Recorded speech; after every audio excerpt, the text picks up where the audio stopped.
Graças a Deus, dando continuidade ao segundo módulo, amém, do curso de Missiologia. Hoje vamos estar falando dos métodos do trabalho de um missionário. O missionário dentro do campo, ele tem que ter uma metodologia para poder desempenhar os seus trabalhos com excelência. Uma ação missionária somente se torna vitoriosa se esta ação ela for feita na trilha dos métodos apontados nas Escrituras. A Bíblia ela é uma bússola que nos vai direcionar o caminho ao qual devemos seguir, o porto seguro. E o missionário só terá êxito na sua missão. Ele somente se tornará um missionário vitorioso se ele andar na trilha dos métodos que as Escrituras nos apontam.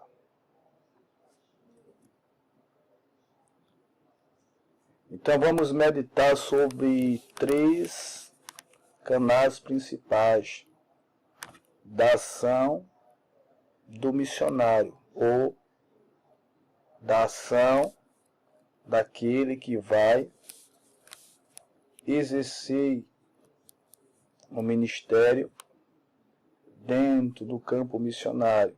Existem vários, mas vamos meditar sobre 3 canais principais da ação missionária. O primeiro é o envio do missionário ao campo. Paulo diz que para as pessoas ouvirem, alguém precisa ser enviado. O missionário, ele é um embaixador de Deus, que é comissionado não para uma missão, mas com uma missão. Precisamos entender que a Igreja de Cristo, ela é uma igreja missionária. Ela nasceu sobre missão e ela vive debaixo de uma ordem missionária. A única coisa que Jesus, ele mandou a igreja fazer foi pregar. Então, a missão da igreja como organismo vivo, aonde Cristo é o cabeça e nós somos parte, membros deste corpo, é dar continuidade àquilo que Jesus começou. Então, para as pessoas terem acesso ao conhecimento acerca da pessoa de Cristo, essas pessoas que são comissionadas para a missão precisam ser enviadas. Só que não se pode ir ao campo missionário sem um preparo. É necessário o missionário se preparar, se qualificar de forma intelectual, de forma espiritual, de forma emocional, se preparar para entender a cultura do povo, a língua do povo, as suas crenças. Então, tudo é necessário para exercer com excelência a obra dentro do campo missionário. Então, o missionário precisa ter métodos para estar trabalhando na obra, no campo missionário, para exercer a função de missionário com excelência, com propriedade. Então, antes de ser enviado o missionário ao campo, o missionário precisa se preparar. E, acima de tudo, o missionário precisa ter o chamado de Deus. Ele precisa ter a consciência que foi chamado para ir exercer a missão que Deus lhe delegou, a missão que Deus propôs em sua vida. Porque ir ao campo missionário, ir fazer missão sem um chamado, sem um preparo, sem estar qualificado. É como se você fosse para uma guerra sem passar por testes, sem se preparar, sem ter um treinamento. Então, o missionário despreparado se torna um missionário vulnerável. Um missionário que não tem estratégia, métodos para exercer a obra de missão, ele também se torna vulnerável. O missionário precisa ter métodos, precisa ser estrategista. Paulo, ele é uma grande referência na obra missionária. A gente vê que Paulo, ele tinha as suas estratégias. Paulo, ele tinha os seus métodos para poder exercer o ministério, tá certo? Dentro do campo missionário, Paulo teve que usar a inteligência, ele teve que usar a experiência. Observe que a ordem de Cristo, a orientação de Jesus, é que os discípulos comecem a exercer a obra missionária dentro de Jerusalém. Dentro da metodologia de Cristo, a orientação de Cristo é que eles comecem a evangelizar as pessoas de perto para depois evangelizar as pessoas de longe. Porque muitas das vezes as pessoas querem fazer missão transcultural, as pessoas desejam ir para o outro lado para fazer missão, só que existe muitas pessoas perto de nós, ao nosso redor, que ainda não foi evangelizada e que precisa ouvir a palavra de Deus. Então a orientação é que eles começassem em Jerusalém, em Samaria, na Judéia e, por fim, até os confins da terra. Então, Paulo, quando ele começa a dar o início à obra missionária, quando eles são enviados da cidade de Antioquia, ele e Barnabé, observe que Paulo, ele tinha métodos para empregar esses métodos em missões. Segundo alguns estudiosos, vai dizer que Paulo, ele começa pelas grandes metrópoles. Por quê? Porque Paulo tinha uma grande influência dentro das sinagogas judaicas. E por diversas vezes Paulo estava no sábado dentro da sinagoga judaica, porque ele tinha uma facilidade, tinha um acesso fácil. E ele utilizava-se desses métodos para poder pregar a pequenos e a grandes. E é interessante observar que Paulo, mesmo sendo alguém muito conhecedor da Torá, sendo um doutor da lei, sendo um homem poliglota, um conhecedor, um mestre em Israel, observe que mesmo assim ele se tornara inexperiente para o sentido espiritual.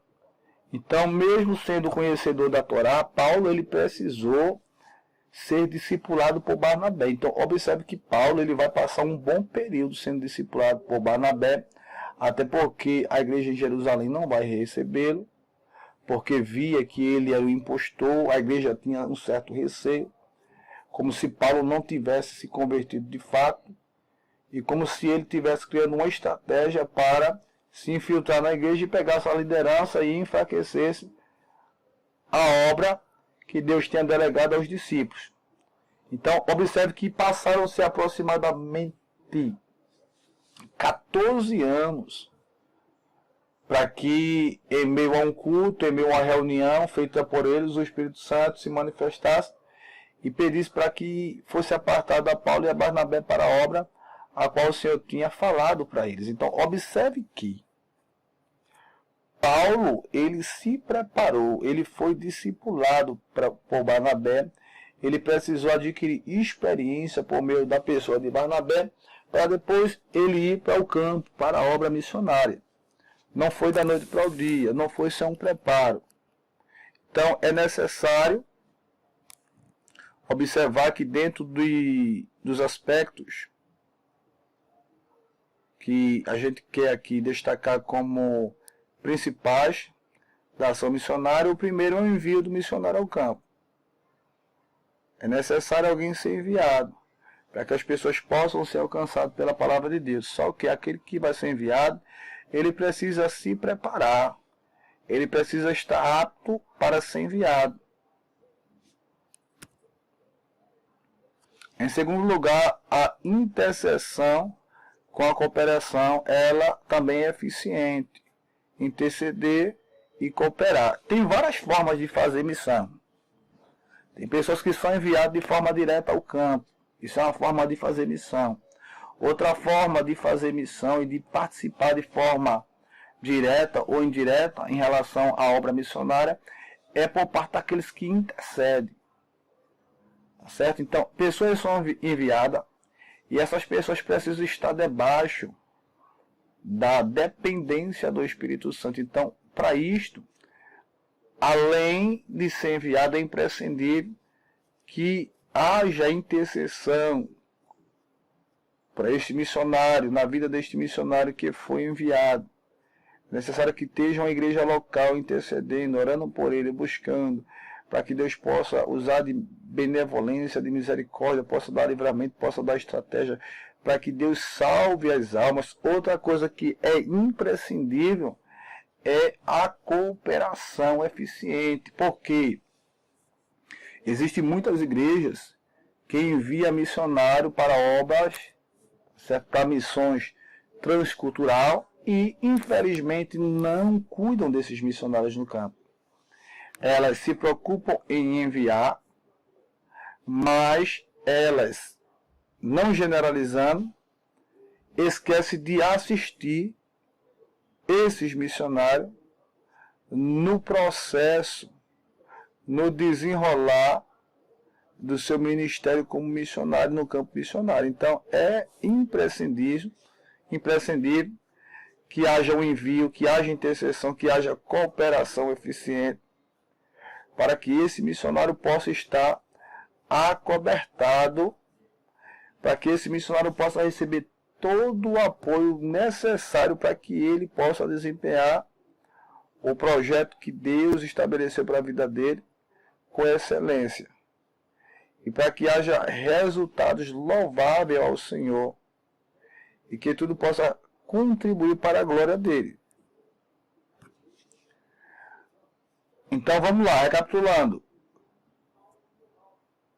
Dentre os canais principais da ação da obra missionária está o envio do missionário ao campo. Em segundo lugar, a intercessão com a cooperação eficiente e a contribuição para o suporte material da obra. Observe que não é só enviar o missionário, não é só orar pelo missionário, não é só cooperar em relação à parte da intercessão, para que Deus use de benevolência e misericórdia para com a vida deste que está sendo enviado. Mas também é necessário que a igreja contribua para o suporte material da obra missionária. Muitas das vezes o missionário que é enviado tem família, tem filhos, e esta família, como o próprio missionário, como todos de forma geral, precisa ter um suporte material, precisa ser cuidado, precisa ser assistido, precisa ser bem alimentado, precisa ser cuidado. Os filhos precisam ter, de certa forma assim, apoio. A esposa precisa ter também apoio. Então, de certa forma, é um aglomerado de necessidades que precisa ser suprida dentro do campo missionário, para que este cooperador, este missionário, possa exercer a missão que Deus lhe delegou com excelência, com precisão. O envio de missionário ao campo. Paulo escreveu: e como pregarão se não forem enviados? Conforme registrado na carta de Paulo à igreja de Roma, no capítulo 10 e no versículo de número 15. A Bíblia mostra diferentes formas de ir ao campo.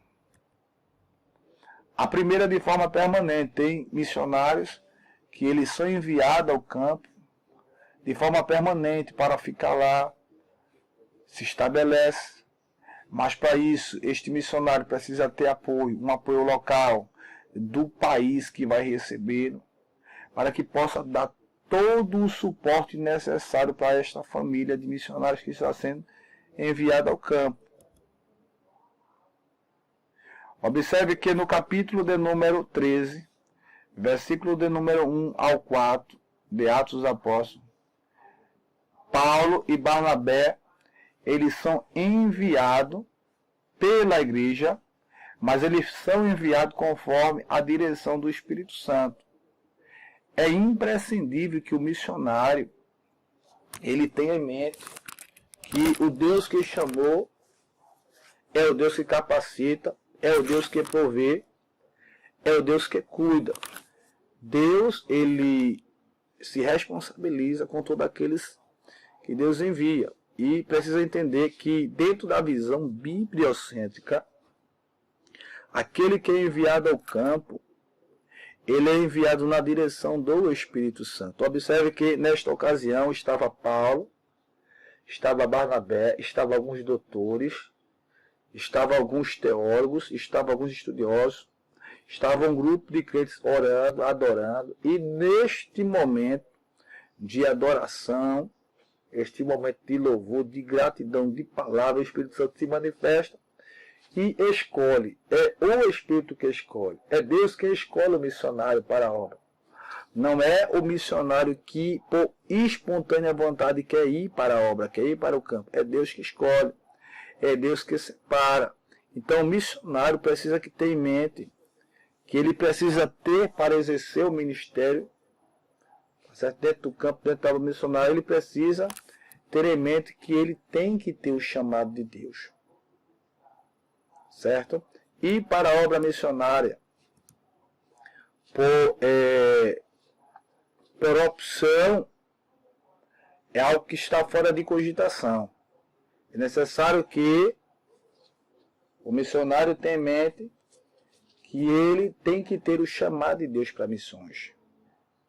Principalmente para missões transculturais. Amém? Então, a Bíblia mostra diferentes formas de ir ao campo, de forma permanente, de forma ocasional, como é o relato de Atos, capítulo 8, versículo 26 ao 40, onde Filipe foi enviado pelo Senhor em uma missão específica para ajudar o ministro da Etiópia a achar o caminho da salvação. Então, de forma permanente, a Bíblia mostra diferentes formas de ir ao campo. De forma permanente, de forma ocasional, de forma especial, ok?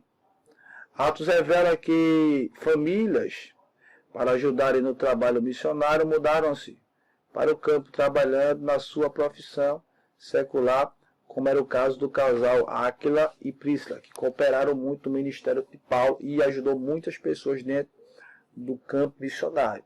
Então, recapitulando, a Bíblia mostra diferentes formas de ir ao campo, de forma permanente, de forma ocasional e de forma especial. Dentro dos métodos do trabalho missionário está aqui a intercessão.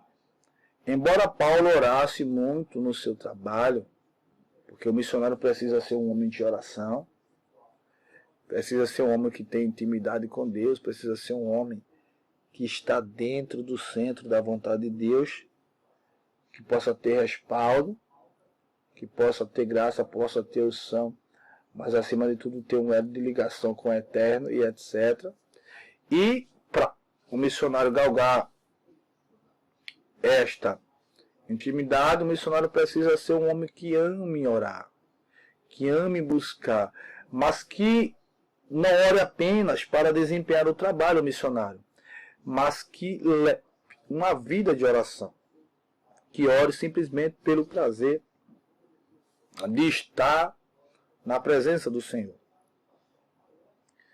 Ele perdia a todas as igrejas que orassem por ele. A gente vê isso nos capítulos 15, 30 a 31 da carta de Paulo a Romanos, Efésios 6, 18 a 20. Então, Paulo, ele pedia, ele rogava incansavelmente que a igreja, tá certo, sempre orasse por ele, que apresentasse ele nas orações. Observe que, muitas das vezes, estamos de pé, não é porque somos mais oradores ou menos oradores. É porque tem pessoas que muitas das vezes é impulsionada pelo Espírito Santo para nos adotar em oração. Então Paulo ele não cansava de pedir às igrejas que orasse por ele, pois Paulo sabia a grande responsabilidade que estava sobre a sua vida, sobre os seus ombros. Filipenses capítulo 1, versículo 9 ao 10, está escrito: e suplico isto em oração, assim disse Paulo, que o vosso amor fraternal cresça cada vez mais, mas no pleno conhecimento e em todo entendimento, a fim de que a pessoa, assim que possais discernir o que é melhor, para que vos torneis puro, irrepreensíveis até o dia de Cristo. Então Paulo, ele pedia oração. Paulo não deixava de pedir oração aos crentes para que Deus cuidasse dele, cuidasse da sua vida, para que ele exercesse o propósito que Deus estabeleceu para a vida dele de forma excelente, de forma marcante e extraordinária. A oração em favor da obra missionária é como o apoio da artilharia e a infantaria. É imprescindível que aqueles que estão na obra missionária tenham uma cobertura de pessoas que possam estar orando e ajudando de forma direta e de uma forma indireta. Outro método dentro do trabalho missionário, que pode ser utilizado pelo missionário, é que o missionário precisa encorajar a igreja que o enviou a que permaneça contribuindo para que a obra missionária possa crescer e possa ter um desenvolvimento melhor e maior. O fato econômico é um meio importante de suporte material da obra missionária. É bem verdade que existem pessoas, irmãos, que desejam ajudar, mas não podem. Mas existem muitos aí que podem ajudar, mas não podem. E a contribuição é algo importante. É importante que o missionário, que a família de missionário, ela tenha um suporte material para que ela possa exercer o seu desempenho com excelência. A contribuição supre as necessidades. As necessidades daqueles que vão estar no campo missionário, que vão estar trabalhando. Uma igreja que contribui para a obra missionária, uma igreja que coopera, tanto dentro como fora do campo missionário, contribuindo para que as coisas possam acontecer, é uma igreja que, de certa forma, vai criar uma estrutura sólida, fortificada, porque ela vai dar todo o suporte necessário para aqueles que estão exercendo a obra do campo missionário.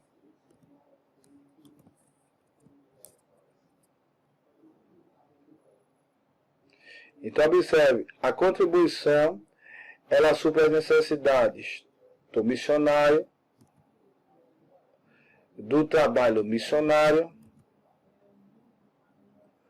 O contribuinte, aqueles que se disponibilizam, eles também de fato são recompensados, porque a Bíblia diz que a nossa obra ela não é em vão no Senhor, Agora estou plenamente suprido. Até em excesso tenho recursos em abundância, desde quando recebi de Epafrodito os donativos que enviaste como ofertas de Roma, suave como sacrifício aceitável a Deus. Então, todos aqueles que contribuem na obra missionária, eles são recompensados pelo Senhor, porque a Bíblia diz que o nosso trabalho, o nosso esforço, a nossa obra não é vã no Senhor. A Bíblia diz que a nossa obra, ela terá uma recompensa da parte de Deus.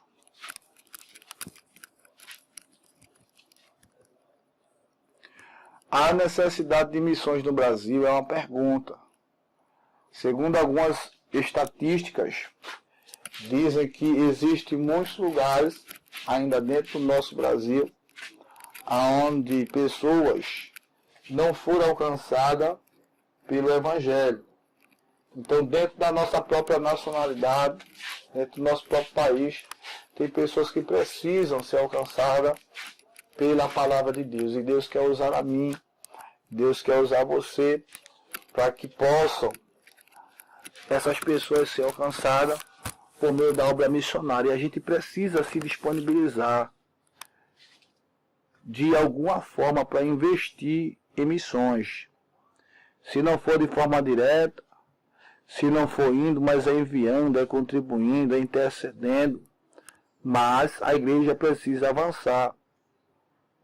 Porque a maior manifestação do amor de Deus se encontra na pessoa de Jesus. E Jesus veio para este mundo para resgatar a vida. A Bíblia diz que ele amou o mundo de tal maneira que deu o seu Filho unigênito, para que todo aquele que nele crê não perecesse, mas que tivesse vida eterna. A Bíblia diz que Deus, ele enviou o seu Filho ao mundo, não para que condenasse o mundo, mas para que o mundo pudesse ser salvo por ele, por meio dele.